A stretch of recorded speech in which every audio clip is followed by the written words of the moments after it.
True Crime South Africa is published in conjunction with Arena Holdings, publishers of Times Live, Business Live, Sowetan Live, and others. The opinions expressed in this podcast do not necessarily represent the views of Arena Holdings and its affiliates. The following episode may contain sensitive material, including descriptions of violence, sexual assault, or graphic descriptions of injuries to victims. If you feel you may be triggered by such material, please consider this before accessing our content. To access trauma counseling or services, please see the helpline information on our show notes. Welcome to True Crime South Africa. I'm your host, Nicole Engelbrecht, and you're listening to episode 33, The Murder of Karabo Mokoena. Before we get into today's episode, I'd like to chat about a few things happening with the podcast. The first is that on the 22nd of June, we celebrated our first birthday. On that day in 2019, I uploaded the first 3 episodes of True Crime South Africa. I was entirely convinced that I'd get about 5 people listening. So what happened next? Well, yes, it blew my mind. You all got on the True Crime South Africa train, and pretty soon, the podcast had rocketed. Today we're closing in on 280,000 downloads. What do those numbers represent though? Well, for me, they represent what this podcast is all about. Voices for victims of violent crime in South Africa. That number represents close to 300,000 times that someone heard a victim's name and found out something new about them. And 300,000 times that they were remembered.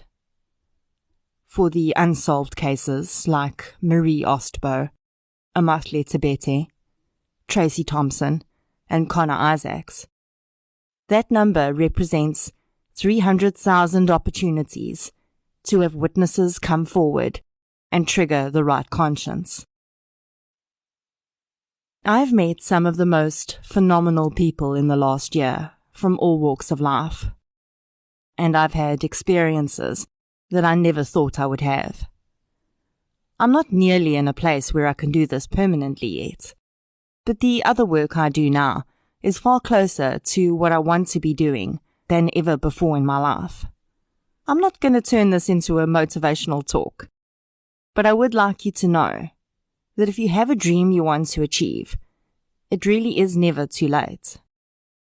I'll be turning 40 this year, and my professional life has turned around 180 degrees in a year. While I enjoyed my work in corporate and management, there was always something missing, and that was purpose and meaning. This podcast and the freelance writing and other work I do now is based around a purpose. Was it easy? No, hell no. Was it worth it?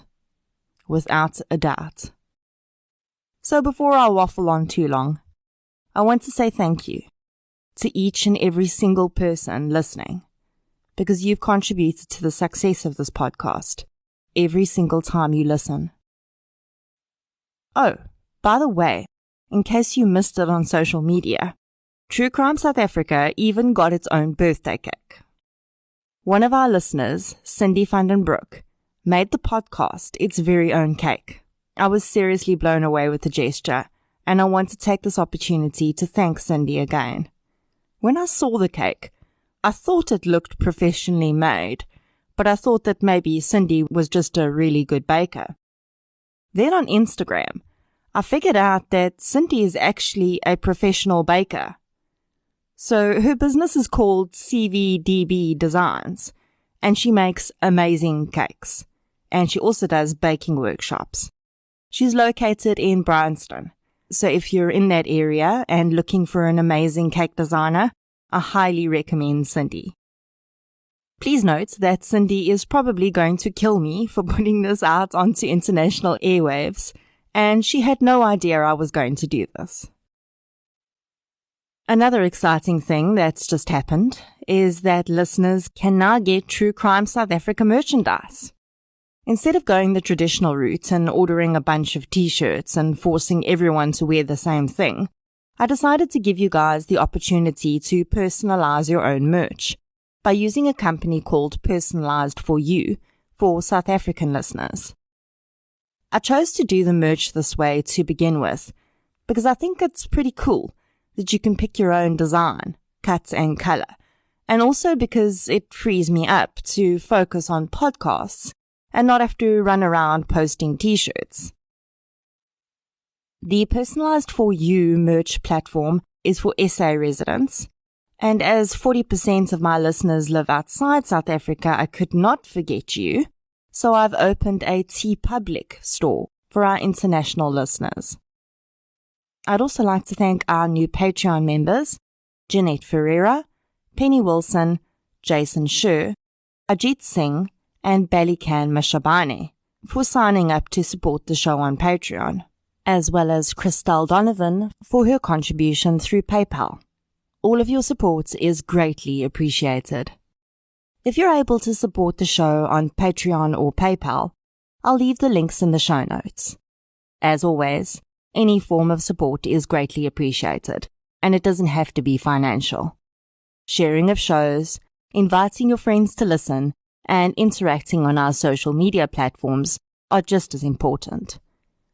So after that, you guys are probably wondering whether we're actually having a case discussion today. We absolutely are. I chose this case because of its rather outlying link to a more recent case, the murder of Tshegofatso Pule, the woman who was recently brutally murdered and whose unborn child was only a month away from taking breath for the first time when it was also killed. I'll get into that link later on, but Karabo's case stands on its own as a devastating period in time for South Africa. It sparked a huge outcry against intimate partner violence. These cases seem to pop up from time to time when they are particularly brutal and they make us angry and fire us up, and we create hashtags and start organizations. And then our anger gets lost, and it takes another case to smack us in the faces again. It takes an Uyuneni or a Megan for us to get marching again and start creating those powerful hashtags.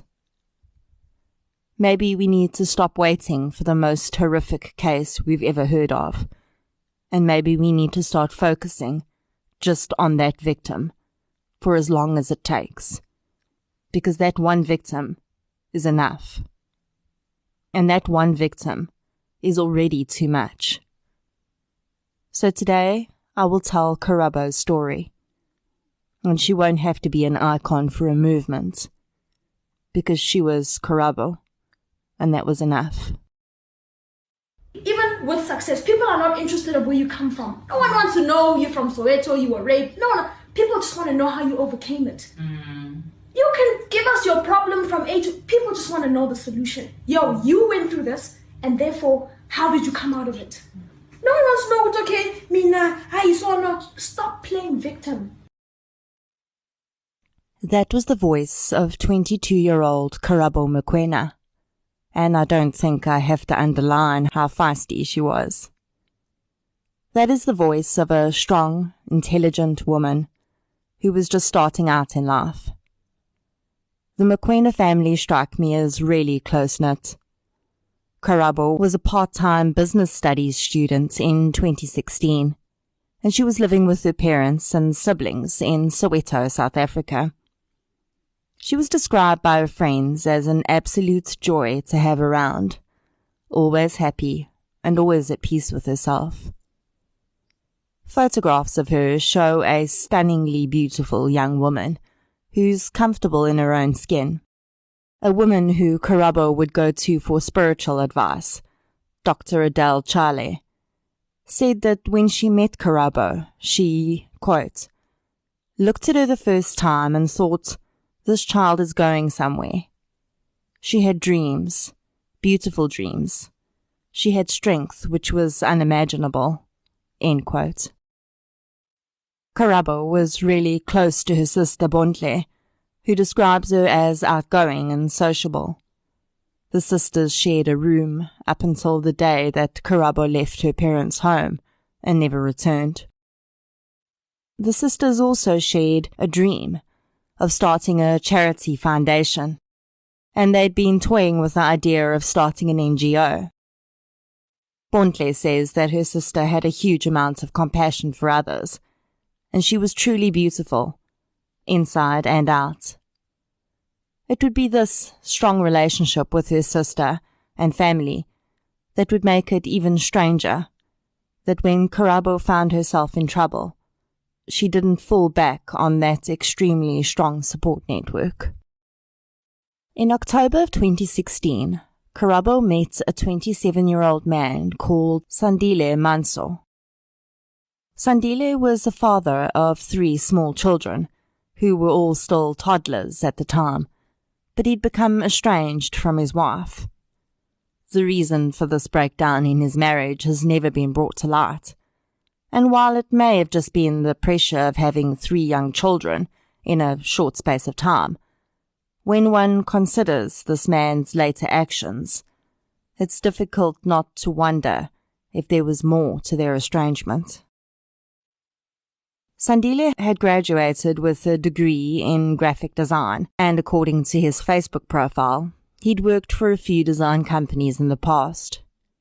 When he met Karabo, though, he was working for himself as a forex trader. He lived a fast-paced and indulgent lifestyle, and he claimed to earn hundreds of thousands of rands a month. After separating from his wife, Sandile rented an apartment in the upmarket Santon Sky apartment building. Rental listings online put a studio apartment in the building at about 1,500 rand per night. Sandile drove a gold BMW, and his social media is littered with screenshots of successful forex deals and photographs of him with his clearly expensive watch shoved into the camera frame, so there's no possibility anyone would miss it. Although it remains to be seen exactly how successful Sandile was at forex trading, he was very good at convincing other people that they could be successful at it. At the time he met Karabo, he was charging people 6,000 rand for a one-day forex trading course. He would give his students support afterwards, but I can't help but think that what their money was buying was actually hope. The hope that one day they could be just as successful as Sandile appeared to be. Here's a snippet of one of his lessons on trading psychology, as he calls it, that I found on YouTube. Your ultimate objective is one. And what is that objective, Steve? Ladies and gents, the utmost ultimate objective is success. Okay? 100%. Your goal is to succeed in the market. Now, if your goal is to succeed in the market, success, that word success is pregnant with meaning. Success is a state of mind. Okay? Most people in this country are in poverty, not because of the situation, but because of the state of their mind. And if you are given tools that are geared to make you successful, but your state of mind is not success-driven, why is it that so many traders are failing in this country and in the world abroad? It's because their state of mind is not success-driven. If success is your ultimate objective, you need to become a student of success. You need to know all the things that pertain to becoming successful. Then when you trade, you will become a success. Most people approach trading with a failures mentality, and as a result, they fail. Man, I don't know about you, but I just want to get out there and change my mindset now, because clearly this guy has the secret. Sandile Manso is eloquent and dynamic. He could probably sell ice to Eskimos. His reasoning, though, in my opinion at least, is a little skewed, and it's difficult to ignore the fact that he seems to have no problem making people feel inadequate. Listening to him, the way he pointedly makes you feel like there is little else standing between you and the pot of gold at the end of the forex rainbow than some deficits in your thinking. Smacks of manipulation. On the outside, this guy seemed to have it all going for him. He's good-looking, rich, successful. He even played a major role in his church and presented himself as an upstanding citizen who just wanted to help others. And that's why when he met strong, beautiful, ambitious Karabo, they must have seemed like the perfect couple. And indeed, many on Sandile's side of things said they did seem very happy. Karabo's friends and family had a different tale to tell, though. Within a month of officially starting to see each other, Karabo told a friend that Sandile had smashed her phone on the ground and pushed her against the wall after they'd argued. Karabo moved out of her parents' home and was soon living full-time with Sandile in the Sand Sky apartment.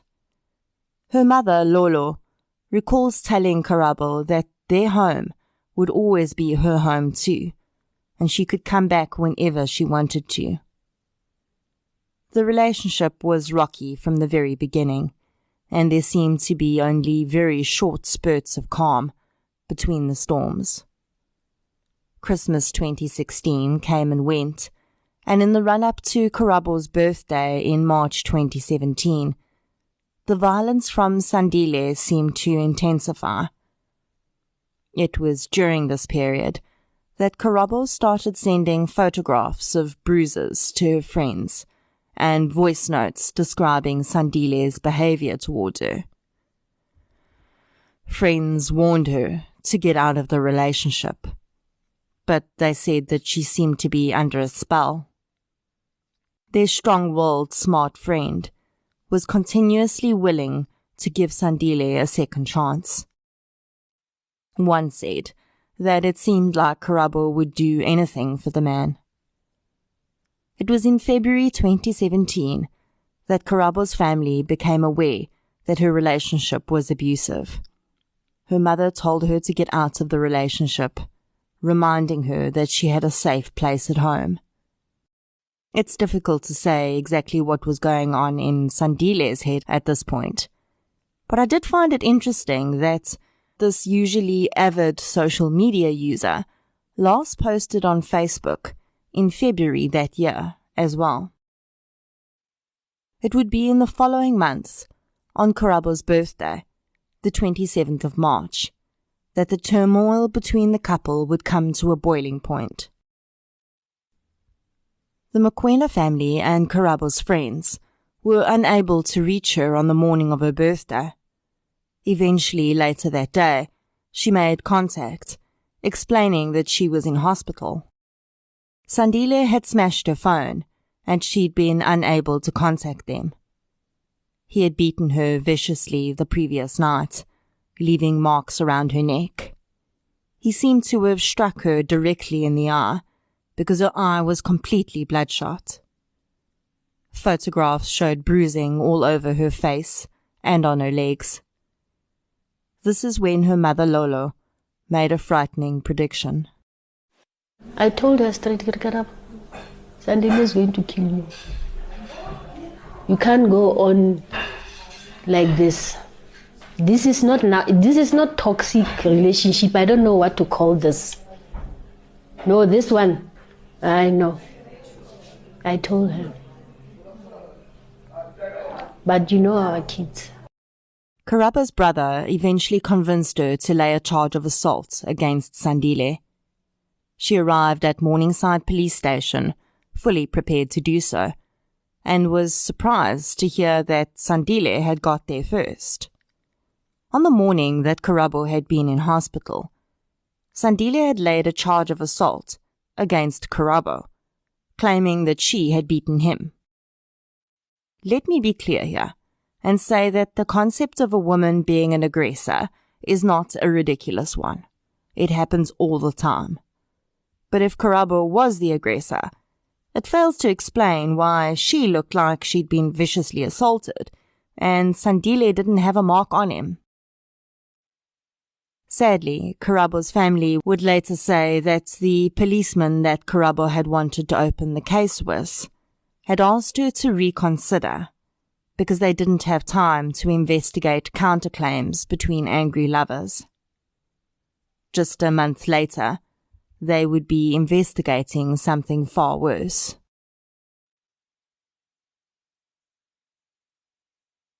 Karabo did leave Sandile's home at that time. She moved back in with her parents, and her physical wounds began to heal. The emotional wounds were still clearly evident though, and on a night out with her friends 2 weeks after the brutal beating, she happened to be in the same nightclub as Sandile Manso. Seemingly feeling herself being stripped of her strength, she phoned her mother and told her that he was there. Her mother advised her not to even say hello to him and just leave and come home. Unfortunately, Sandile worked his charm, and they did end up talking that night. The toxic connection had been re-established. Shortly after they reconnected, one of Karabo's friends said that she'd called her, complaining that Sandile was flirting with other women and openly displaying gifts he had bought for them on Instagram. She said that he had not once apologized for having put her in hospital. Karabo did not move back in with Sandile, but on the 26th of April, she told her mother that she'd be going out with him that night and possibly staying over at his apartment. Lolo recalled calling that night to check on her daughter. Karabo answered, but in a whisper. She told her mother that she couldn't talk and she'd call her back. That was the last time Lolo Mokoena spoke to her daughter. She called her again on the 27th of April, but was unable to get hold of her. By the 28th of April, with her daughter still not answering her phone, Lolo and the Mokoena family sprung into action.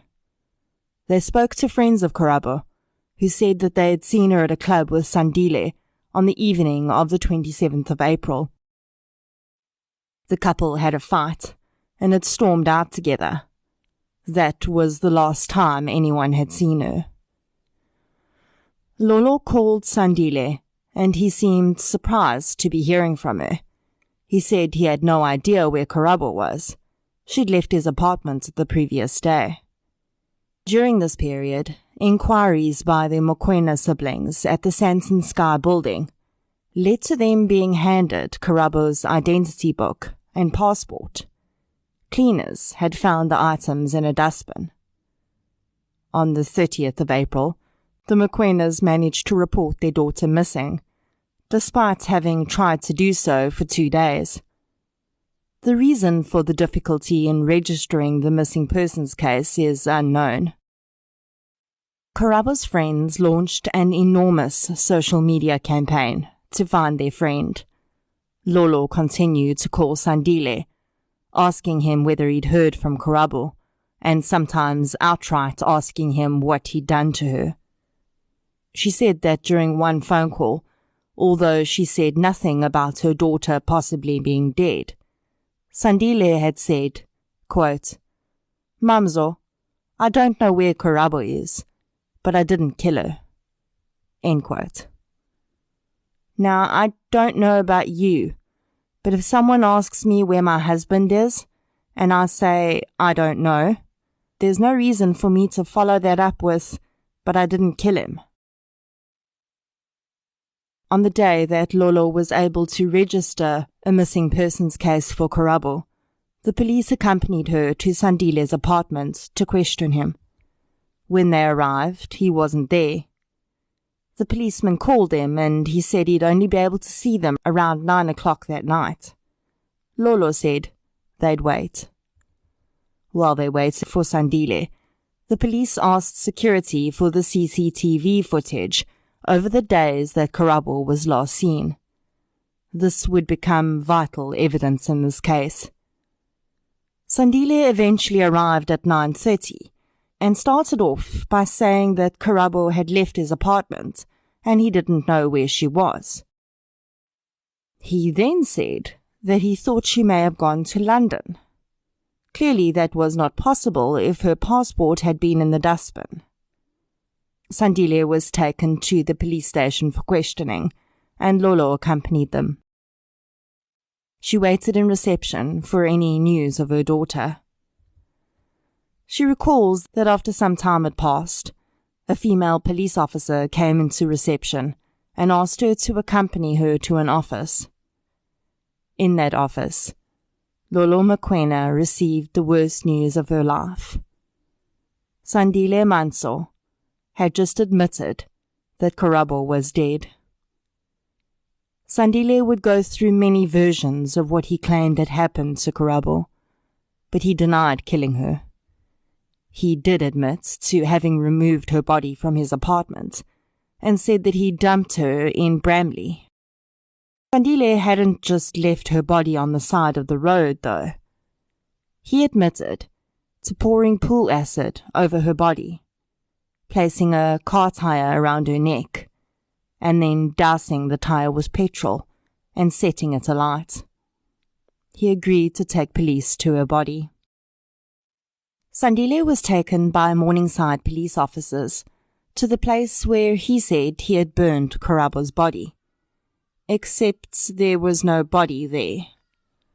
The ditch, which was located in a field near Sandile's parents' house, showed signs of scorching, but there was no sign of Karabo. Regardless, Sandile was arrested for the murder of Karabo Mokoena. Now, they just had to find her. It would be days before the devastating puzzle would finally be put together. It turned out that on the 29th of April, the day after Sandile says Karabo died, and the day before her parents were able to lodge their missing persons case, a police station in a neighbouring jurisdiction, Doornfontein, had been alerted to what passers-by thought was a burning mannequin in a field. Onlookers were not sure if what they were looking at was actually a person. That is the extent of the damage that Sandile Manso did to Karabo Mokoena. Doornfontein police had attended the scene and, of course, worked it as a homicide, but they had yet to identify the deceased person when Morningside police called to say that they had a pointing out and a name, but no body. The horrific pieces began to fall into place, and in early May, more than 10 days after she went missing, DNA confirmed that the badly damaged remains indeed belonged to beautiful, vivacious 22-year-old Karabo. Her mother had already known, though. Lolo Mokoena had insisted on seeing her daughter's remains, despite police pleading with her not to do so. The mother was eventually allowed to look at what remained of her daughter on a screen, but the only part of Karabo that was not covered was a small portion of her lower legs and her red painted toenails. Lolo said that she knew that was her child. She didn't need the DNA confirmation. Sandile Manso was advised of his rights by police officers before he made any statements. He would, however, claim that he had not been. He would also deny that he had ever made any of the following statements to police officers he spoke to. Sandile initially claimed that Karabo had been killed by someone else, and he just found her body in his apartment.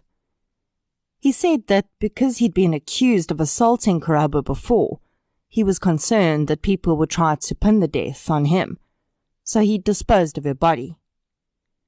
In another version, he maintained that he hadn't killed her, but now, instead of a third party being involved, he claimed that Karabo had committed suicide.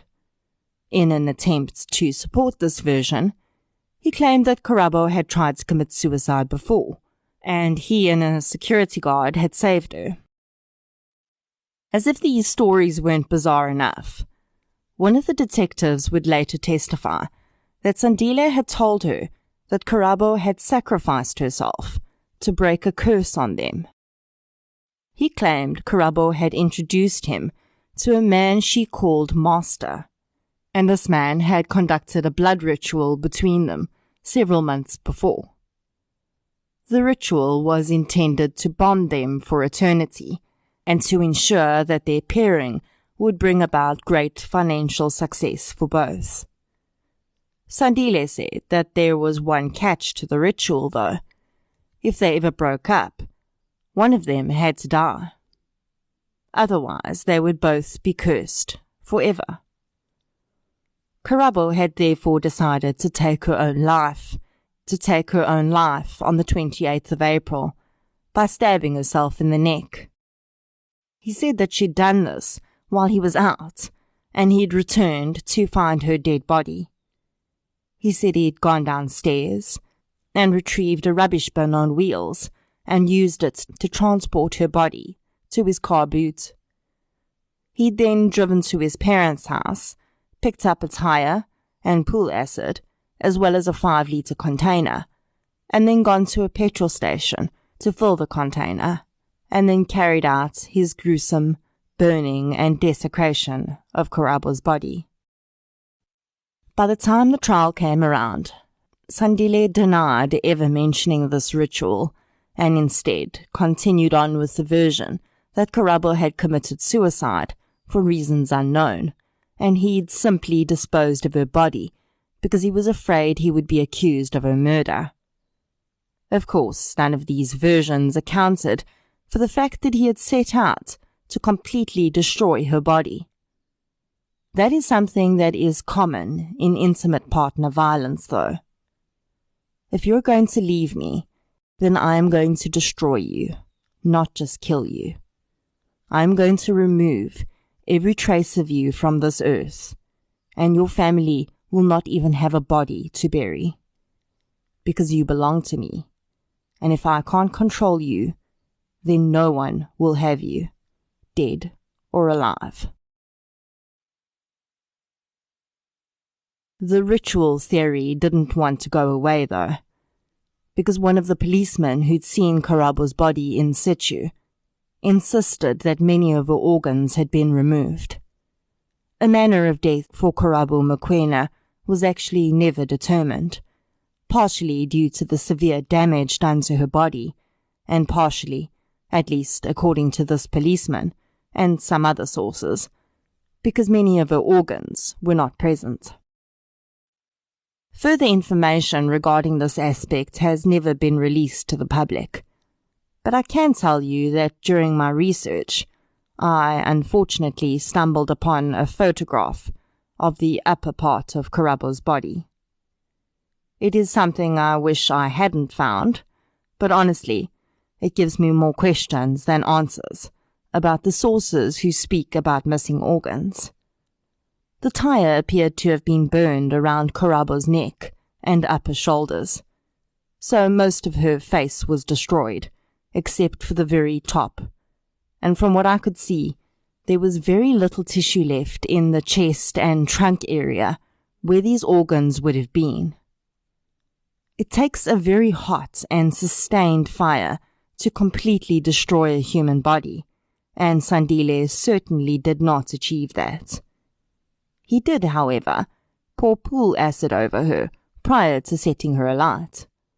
Pool acid, however, is not pure, and most of the sources I read said that simply pouring acid onto a body would only burn the skin and certainly not eat through flesh or organs. I am sure that there was information about the autopsy and the condition of Karabo's body that was not released to the public. Whether I believe the ritual killing aspect or not is a moot point. The CCTV I mentioned would blow Sandile's suicide claim out of the water. Karabo's family and friends all vehemently deny that Karabo ever tried to take her own life before she was murdered. The security guard that Sandile claimed had helped him to save Karabo the first time she tried to take her life, when questioned, had no idea what Sandile was talking about. Watching the CCTV of the 27th and 28th is eerie. On the 27th of April at 16:52, Sandile and Karabo enter the lift lobby of the Santon Sky Apartments. She's walking ahead of him and has her head down. Her body language is despondent, and there's a clear distance between the pair. She has a toiletry bag and her handbag in her hand, possibly indicating that she doesn't intend staying over any extended period. This would be the last night that her mother would speak to her. The next footage we see is when the couple return from their night out. This is possibly the most eerie footage of all, as we know that they are the last images of Karabo Mokoena alive. She looks exhausted, or upset, or both. The couple wait for an elevator, but don't interact. Karabo enters, and we never see her exit again. For some reason, the footage available on YouTube has been redacted to exclude a crucial 4-minute period.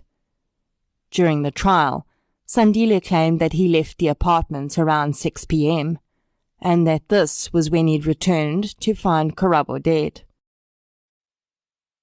That section is not included in the footage I saw, but according to the state's case, he's seen exiting the elevator at 6:22 p.m. and then enters to go back up to his apartment only 4 minutes later. The state argued, and quite rightly in my opinion, that it was highly unlikely that Karabo had taken her own life in the precise 4 minutes that he was out of the apartment. Is it possible to commit suicide in 4 minutes? Absolutely. If you are already in that mindset and know exactly how you're going to do it, and if your method of choice will result in certain and instantaneous death, then sure, that's possible. Sandile claims that Karabo killed herself by stabbing herself in the neck. Now, firstly, this is a rather rare method of suiciding, and it's even more rare for women, especially young women. In the period between 1997 and 2016, the predominant methods of suicide in women in Karabo's age group in South Africa were overdoses or poisonings and hanging. The percentage of other methods of suicide, which would include stabbing oneself, are almost negligible from a statistics point of view. Stabbing yourself as a method of suicide is also not a foolproof method. It is highly unlikely that you're going to be able to stab yourself in the neck several times, and you would have to be pretty familiar with the anatomy to hit your jugular or carotid arteries with one stab. Those veins sit closer to the Adam's apple in the front of the neck, though, and Sandile claimed she'd stabbed herself in the side of the neck. So this scenario would be possible if everything fit into place and defied all the odds and statistics, but then it would still need to happen in 4 minutes. Possible? Yes. Probable? No. The CCTV next shows Sandile much later that night. Just before 10 p.m. on the 28th of April, he exits the elevator, apparently wearing different clothing than he was on the 6 p.m. 4-minute trip. He disappears from view and returns with a wheelie bin. He enters the elevator and goes up to his flat. 22 minutes later, he reappears with the bin. This time it appears to be far heavier than it was before. We know from his admissions that Karabo was inside the bin at this time. Due to the nature of her remains, we don't know if she was really deceased or just unconscious, and horrifically, we don't know whether she was even deceased when he set her alight. We can only go on what Sandile says, and he claims she was deceased at that time. We don't see Sandile removing Karabo's body from the bin at any time, and I'd be interested to know whether the police were able to get any camera footage from the parking lot itself. The next image captured of Sandile is at the boom gate, leaving the parking garage in his gold BMW. We know that Karabo's body was in his boot at that time. Sandile returns to the building just past midnight that evening. He's wearing latex gloves and carrying a trash bag, which seems filled with items, but not necessarily heavy from the way he's carrying it. He disposes of the bag in the room where the dustbins are kept and walks back out with his latex gloves still on. Although little had been done about the assault charge that Karabo had laid when she was alive, it was now added to his charge sheet. He was charged with premeditated murder, defeating the ends of justice, and assault with intent to cause grievous bodily harm. Besides his several versions, Sandile would go on to delay the trial with several tactics and sidelines that did nothing but attempt to slander Karabo's name and stall proceedings. He claimed that he'd been assaulted in jail and used this as a delay. He also accused one of the detectives on the case of offering to get rid of the charges in exchange for a bribe. He then launched into a character assassination of Karabo, claiming that she'd had extensive sexual partners, was suffering from trauma resulting from a previous rape, and that she'd been extremely violent and erratic. He said that Karabo had become, quote, addicted to the high life, end quote, after being given 100,000 rand per month by a previous lover. Sandile claimed that rather than being abusive, he was actually trying to help Karabo to become a better person. All of this is simply Sandile's last stab at Karabo. He has now murdered her and almost completely destroyed her body, so the only thing he has left is to try and destroy her memory and reputation. It wouldn't matter if Karabo, who was a grown woman, had 1,000 previous lovers, and all of them gave her 100,000 rand a month. It gave him no right to kill her. Also, he was the only one with this opinion.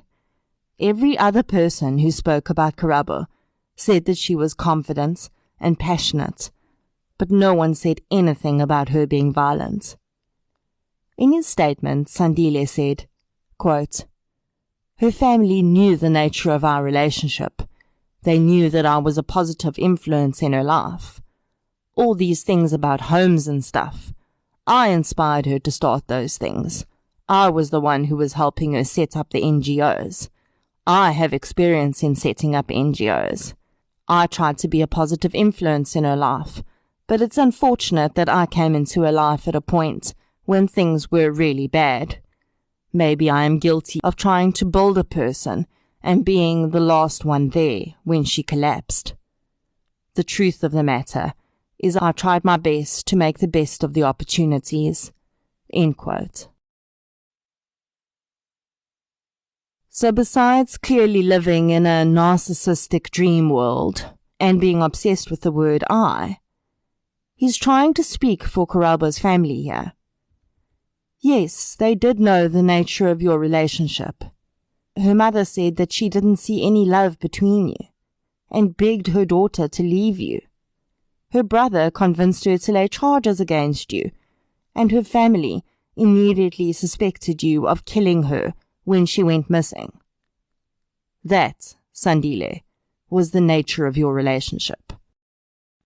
The judge, in sentencing Sandile Manso, called him a devil in disguise. He remarked that Sandile was most definitely a threat to society. In May 2018, Sandile Manso was found guilty of all 3 charges against him. He was given a cumulative sentence of 32 years in prison for all charges. One of Sandile's defense lawyers said the following about the sentence, quote, "The sentence itself was harsh. We expected at least 15 years. That's the prescribed minimum. But I think the judge here went overboard. There was absolutely no reason for him to do that. We would expect sentences of this nature for people who get out there with firearms and robbing banks, not a matter which transpired from a love affair, because that's essentially what happened." End quote. And that is the narrative around domestic violence that continues to permeate through much of society and allows it to continue. That robbing a bank is somehow worse than abusing and murdering your partner. It's a matter between the couple. We'll look away until they're sorted out. It's their business. We'll pretend the bruises aren't there.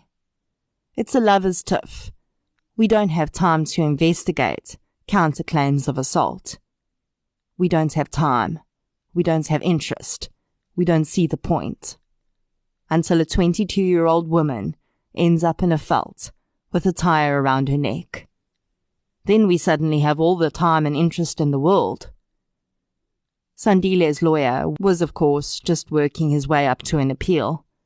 In 2018, after his conviction, his lawyer confirmed that they would like to appeal, but he intimated that Sandile did not have the money to do so. It seems the high-flying alleged top forex trader and trainer had blown through all of his money. How terrible. Sandile had two defense lawyers. There was Victor Similani, who gave that statement to the press, and then there was a man called Tumasang Katake. In the last few weeks, history has repeated itself when 28-year-old Shekovatse Pule was found tied to a tree and stabbed or hacked to death in a veld. She was 8 months pregnant at the time. All suspects are innocent until proven guilty, but a man has been arrested for Shekovatse's murder, and it appears to have been linked to the father of her child, albeit possibly through a hitman. So how does this link to Karabo's case? Well, Shekovatse's uncle is Tumasang Katake, Sandile's defense attorney. The man, upon hearing that his niece's murder had been linked to her intimate partner, made a statement that he would refuse to defend any clients in future that had been accused of murdering a woman or child. This is the statement he made at his niece's funeral. I have represented different types of criminals who have done horrendous crimes. Yes, including the one who murdered Karabo. Tigo today is Karabo Mokoena. I now know how it feels. I now know what the family of Karabo went through. Yes, I did my job, but I now know how it feels like. And from this moment on, this is my pledge. You come to me, you say you've raped, go to hell. You come to me, you say you've killed your girlfriend, go to hell. Defense lawyers often take a lot of criticism for representing some of the people they do. And of course, it's Mr. Katake's choice not to represent certain individuals in the future. Defense attorneys are absolutely necessary though. And as far as I'm concerned, it's unfair to cast them in the same light as their clients. They're doing a very necessary job. We all want a free and fair justice system, and being able to present a solid defense is a big part of that. The tactics taken by some defense attorneys are certainly questionable, but we must also remember that they are instructed by their clients. With that said, I would like to see us come to a point where character assassination of a victim is simply not allowed, unless it provides a direct defense. The claims that Sandile made about Karabo had absolutely no bearing on the crime he was charged with. As far as I'm concerned, that testimony should never have even got into the public domain. He wasn't claiming self-defense, or that he was driven to murder by the alleged behaviors of his victim. He was saying he didn't do it at all. So how was anything Karabo did or didn't do even relevant in that context?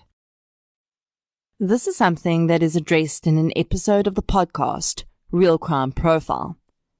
It's episode 256, and it's called Profiling Serial and Serious Domestic Violence Perpetrators and Stalkers. In the episode, Laura Richards discusses the serious domestic violence situation in the UK and some of the parallels to what we're experiencing in South Africa are quite fascinating. She addresses the role of law enforcement in protecting victims of domestic abuse, and I found it really interesting that they struggle with exactly the same problem we have here of law enforcement not being geared up to deal with these situations. Would Karabo still be alive today if police had properly investigated the initial assault charges? Maybe not. But it would have been a damn sight better than telling them to sort it out themselves.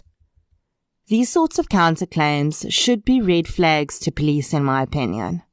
We've seen it in several cases of abuse that end in murder just in this podcast. Yes, some people use it as a tit for tat when a relationship is breaking down, but the evidence was there that this was not a baseless claim from Karabo's end. The injuries she received during the assault on her birthday were clearly not self-defense on Sandile's part. I highly recommend that you have a listen to that episode of Real Crime Profile, as it provides some really interesting insights. Karabo's sister Bontle and two of Karabo's friends have realized Karabo's dream since her death. The women have formed the Karabo Mokoena Foundation, which is geared towards, quote, building a generation of substance. Our goal is to stand up against injustice in society and continuously provide support for helpless women and children, end quote. Bontle and the rest of the Mokoena family have found it understandably difficult to move on without their sister and daughter. Her brother speaks about having a deep anger inside of him that he doesn't know what to do with. Her sister, on the other hand, says that she often feels empty. She still expects her sister to walk through the door at any minute, and every time she has to acknowledge that she never will, the pain of her loss descends all over again. Her friends who knew about some of the abuse live with guilt. This is her friend, Queen Lebo Mkiza, who after begging Karabo to leave Sandile, eventually decided to just be there for her during her pain. We don't have to take things like this light. We need to act and act as soon as possible. Because I left it, and the child was crying all along. Now today, I'm doing this to say, I might have not done anything. When you kept crying to me, when you kept on confessing and confiding in me. But today, I'm taking a step to say this madness, this thing must stop right here and right now, because evil prevails when good women and men do nothing. In a recent speech, President Cyril Ramaphosa addressed some of the issues around abuse of women and children. I feel that his statements were necessary and valid, but speeches really do nothing. There were speeches when Karabo died too. The Minister for Women in the presidency at the time, Susan Shabangu, said the following. Whilst Karabo came across as very strong, but internally he was weak. She was weak. Karabo was weak, and now she is dead. Are you kidding me? If this was the type of victim-blaming mentality that existed in a person who was supposed to represent the rights of women at the time, is it any wonder that we're still seeing women slaughtered today? It is extremely difficult for anyone who has not been in an abusive situation or under coercive control to understand why victims don't just leave. There are a myriad of reasons for that, but none of them are the point. Telling someone that abuse is their fault because they stayed in a relationship is like telling a person with an autoimmune disorder that it's their fault for having an immune system. Every time we question why a victim didn't leave, we take responsibility away from the abuser. Should we continue to promote ways that make it easier for abuse victims to leave? Absolutely. But that's only part of the solution. Until abuse victims feel like they are taken seriously by those in a position of power, abusers will continue to take advantage.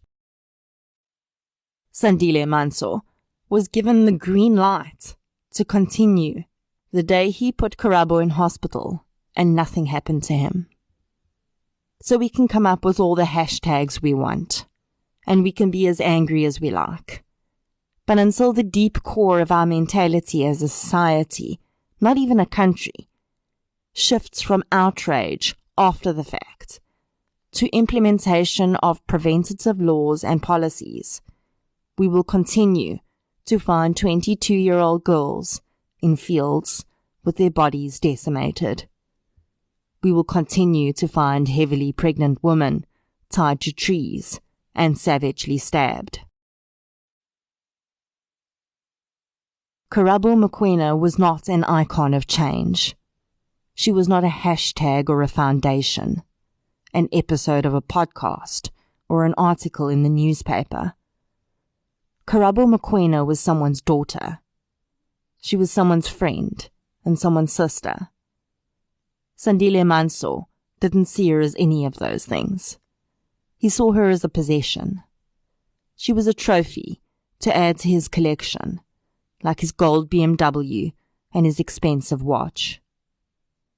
Karabo didn't want to play victim, as she put it in her own words. She wanted to show that she could handle her own business. She wanted to prove that she could overcome the difficulties she was experiencing. After her murder, one of her friends made it known that she'd finally taken the decision to end her own abusive relationship because of what happened to Karabo. And maybe that is the key to real change. Small, incremental shifts like that. Because who knows if that friend would have been next?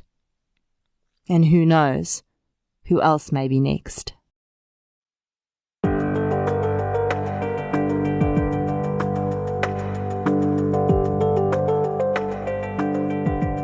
Thank you for listening to episode 33, The Murder of Karabo Mokoena. Before I end off, I'd like to play you a promo for a really excellent Australian true crime podcast that covers cases that occur within schools and where the perpetrators are students or teachers. Here is Anna Thompson from the podcast Apple for the Teacher. Hello everyone. Let me tell you about the Apple for the Teacher podcast. I'm Anna Thomas, a teacher and your host. So you're probably thinking it's about reading, writing and arithmetic, right? Well, think again. It's a fresh take on true crime, where you wouldn't expect to find true crime. In schools, yes, schools. I will share with you the tragic and shocking stories I have uncovered in my own profession. You will hear stories about murder, abduction, school bus hijack, student disappearance, suicide, kidnap and ransom, school camp tragedy, the list goes on. So if you're looking for something a little different in the true crime genre, then Apple for the Teacher is for you. So join me as I present the bad apples. But until then, remember to be a good apple.